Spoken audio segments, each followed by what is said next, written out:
دلوں کی سختی روز بروز بڑھتی جا رہی ہے. اس کا بھی علاج حضور علیہ السلام نے اس کا بھی سبب ہمیں بتایا تھا. فرمایا جب تم گناہ کر کے توبہ نہیں کرتے تو تمہارے دل پر ایک دھبا لگ جاتا ہے.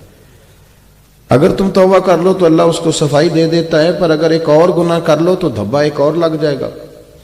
پھر اس طرح ہوتا ہے کہ ہمارا دل کالا سیاہ ہو جاتا ہے. تو پھر جتنا بڑا اچھا قاری بھی قرآن مجید پڑھے اس کا اثر نہیں ہوتا. کامل ولی کے پاس بیٹھ کے بھی لوگ محروم رہ جاتے ہیں, کیونکہ اندر ہی ہم دیکھیں نا, بارش تو برسے گی پر کسی بندے نے اگر پتھر لگوایا ہو اپنے سین کے اندر تو وہاں پھر پھول کیسے ہوگے گا. تو یہاں اندر بھی تو زمین کا کچھ زرخیز ہونا ضروری ہے نا. تو میرے بھائی, دل کی سختی اس کا علاج ضروری ہے, اس پر توجہ ضروری ہے, اس کا خیال کرنا ضروری ہے.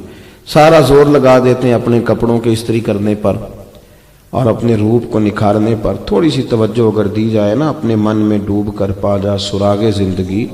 چل تو اگر میرا نہیں بنتا, چل تو اگر میرا نہیں بنتا, چل تو اگر میرا نہیں بنتا, اور نہ بن اپنا تو بن, اپنا ہی بن جا, اپنے ساتھ ہی اچھا سلوک کر لے.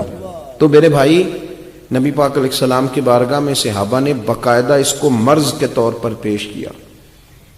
حضور ہمارا دل سخت ہو گیا, اور یقین کریں آج تو بڑے سخت ہو گئے تھے.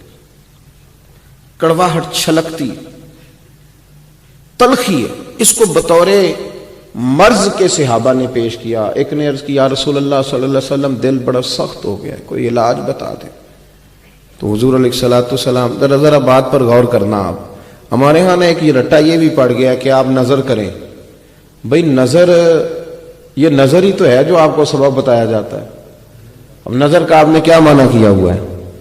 نظر کا کیا مطلب ہے کہ آپ کے حصے کی نماز پیر صاحب پڑھ لیں؟ نظر کا معنی کیا ہے کہ آپ کے حصے کا روزہ حضرت صاحب رکھ لیں؟ کیا معنی ہے نظر کا؟ زکوٰۃ آپ اپنے پیسوں سے دیں گے کہ وہ آپ کے حصے کی پیر صاحب ادا کر دیں؟ نظر کا معنی سمجھیں, یہی نظر ہے جو میرے رسول پاک کیا کرتے تھے. یا رسول اللہ دل سخت ہو گیا, تو اللہ کے محبوب نے فرمایا کوئی یتیم بچہ مل جائے نا, اس کے سر پہ ہاتھ پھیرا کر, رب تیرے دل کو نرمی عطا کر دے گا. علاج بتایا حضور نے, مشکات میں موجود ہے. یتیموں کے سر پہ دست شفقت پھیر. یہ نظر حضور نے ہی فرمائی ہے, لیکن فرمایا جا جا کے پہلے تلاش کر, پھر اس سے پیار کر, تیرا دل اللہ نرم کر دے گا. ایک نے عرض کی, یا رسول اللہ صلی اللہ علیہ وسلم دل میرا کالا سیاہ ہو گیا, حضور میں بڑا بے چین ہوں, بے قرار ہوں, تڑپتا ہوں, روتا ہوں, دل کی سختی نہیں جاتی. تو محبوب کریم علیہ السلام نے انہیں یہ علاج بتایا. فرمایا تو کثرت سے قرآن پاک پڑھا کر, تو کثرت سے قرآن پاک پڑھا کر. اب میں ان دو حدیثوں کو پڑھتا تھا تو میں کھو جاتا تھا. میں سوچتا تھا کہ یہاں جو حضور نے فرمایا ہے کہ قرآن پاک پڑھو, تو اس کو کہہ دیا یتیم کے سر پہ ہاتھ پھیرو. تو دونوں کو ایک علاج کیوں نہیں بتایا؟ کچھ اور علاج بھی ابھی میں آگے بیان کروں گا. تو یہ اس کو کیوں کہا کہ تو قرآن, مجھے یوں لگا کہ جیسے نا یہ بندہ زیادہ پڑھا لکھا نہیں تھا, تو اس کو کہہ دیا چل تو یتیم کے سر پہ ہاتھ ہی پھیر لیا کر. اور یہ قرآن جانتا تھا, یہ قرآن کے مفاہیم جانتا تھا. پتہ تھا کہ سورہ ہود پڑھے گا تو تڑپ جائے گا, پتہ تھا کہ سورہ ملک پڑھے گا تو روئے گا.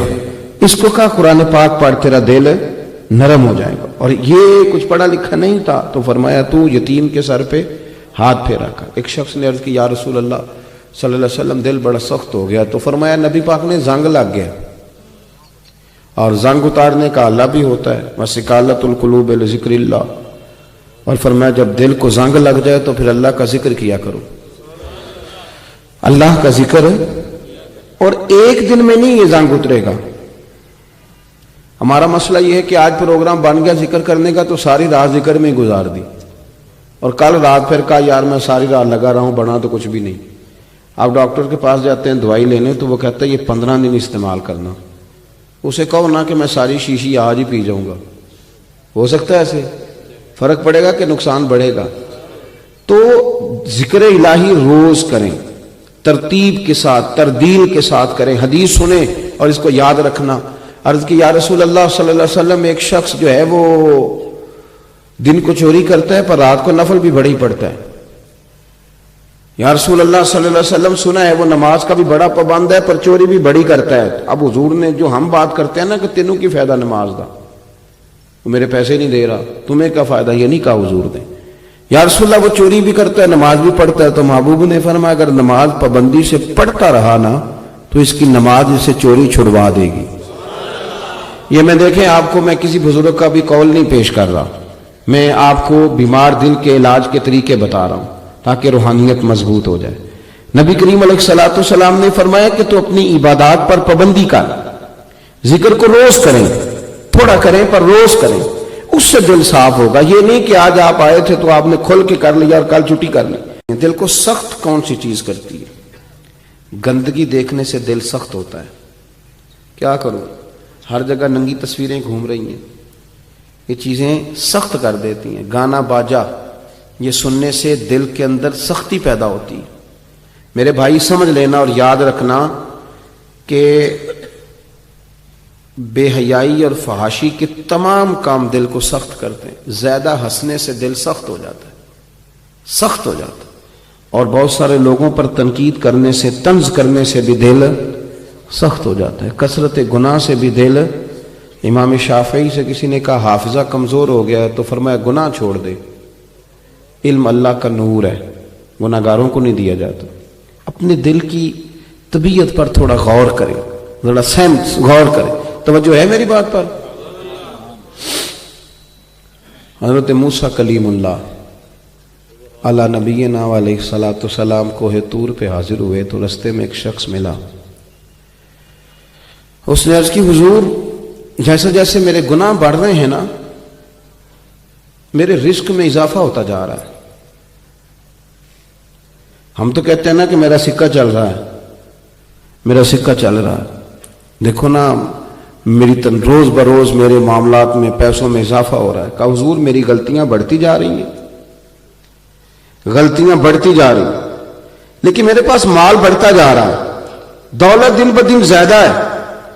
تو حضرت جی ذرا مجھے پوچھ کے بتائیں کہ میرے رب کا میرے بارے میں ارادہ کیا ہے, ارادہ قدرت کیا ہے کہ میرے ایک طرف عیب بڑھتے جا رہے ہیں, دوسری طرف دولت بڑھتی جا رہی ہے.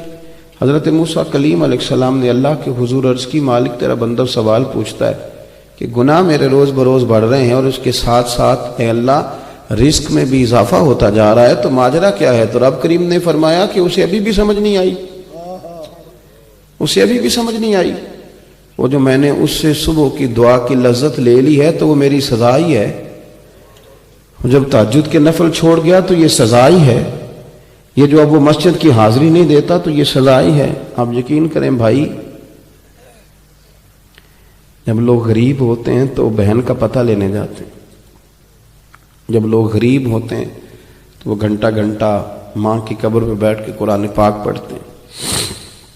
جب وہ غریب ہوتے ہیں تو غریب کا دکھ, کسی کے گھر میں کسی کا انتقال ہوتا ہے تو رو پڑتے ہیں, لیکن پھر سیانے ہو جاتے ہیں, پھر مالدار ہو جاتے ہیں, پھر کبھی کبھی فنکار ہو جاتے ہیں, پھر اداکار ہو جاتے ہیں, پھر ان کا لب و لہجہ بدل جاتا ہے, پھر دل کی سختی بڑھ جاتی ہے, پھر یہ کہتے ہیں کہ اب ان کو تو عقل ہی نہیں ہے, یہ تو شعور والے نہیں, یہ تھوڑی محنت کرتے تو یہ بھی آگے نکل جاتے. پھر لوگوں کے عیب دکھائی دینے لگتے ہیں, پھر روحانیت ختم ہوتی ہے, دل کا ذوق تباہ ہوتا ہے. آپ یقین کریں لوگوں کے دل سخت ہیں, لوگ لوگوں پر ظلم کر رہے ہیں. لوگ ذرا سا کسی سے گاڑی کی بریک تیز ہو گئی تو شیشہ نیچے کر کے یوں بولتے ہیں کہ جیسے یہ کھائیں گے, مار ڈالیں. ایک دوسرے کے لیے دلوں میں روز بروز نفرتیں جنم لے رہی, طبیعتیں سخت ہو گئی. بچے ماں باپ کے حق میں, ماں باپ بچوں کے حق میں, جو بڑے قربت کے رشتے تھے وہاں دراڑیں پڑنے لگی ہیں. ہمارے اندر کے روگ بڑے واضح ہو کر سامنے نظر آنے لگے ہیں.